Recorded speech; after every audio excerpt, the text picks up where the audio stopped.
नमस्कार, संजना यादव अपने YouTube channel पे आप सबका स्वागत करती हूँ। अच्छा लगे तो कमेंट करना, लाइक करना, सब्सक्राइब करना। दोस्तों, एक मैं विवाह गीत लेके आ रही हूँ। अच्छा लगे तो कमेंट करके ज़रूर बताना कि मेरा विवाह गीत कैसा लगा। मोरे पीछुआ रामा हो निबिया के पेड़वा, निबिया पूजन जब मोरे पीछवरवा हो निबिया के पेड़वा हो, निबिया पूजन हम जब पूजी पाजी हम घर के लवटली हो, सासू के लगिला पाँव कवन कवन मांगन मंगलू ये बेटी, हमके जो दे त्यू बताए।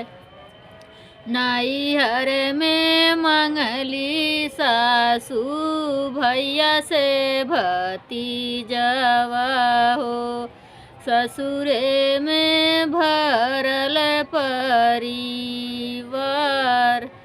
अपना के मंगली सासू मांग भर से नूरवा हो, अपना के मंगली सासू मांग भर से नूरवा हो। मोरे पीछुआरवा हो निमिया के पेड़वा हो, निबिया पूजन जब पूजी पाजी हम घर के लावटलियो, जेठनी कला गीला पाँव कमन कमन मांगन मंगलू ये बहिनी, दे तू न हम के बताए। कमन कमन मांगन मंगलू ये छोटी, हमके जो दे त्यू बताए। नैहर में मंगली जेठनी भैया से भतीजवा हो, ससुरे में पूरा परिवार।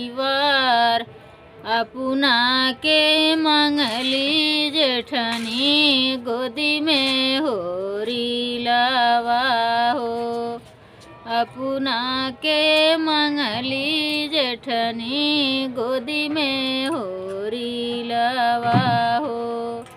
मोरे पीछुआरवा हो निबिया के पेड़वा, निबिया पूजन हम जब पूजी पाजी के घर के लवटली हो, ननदी कला गीला पाँव कवन कवन मांगन मंगलू ये भाभी, हमरा के दे तू बताए।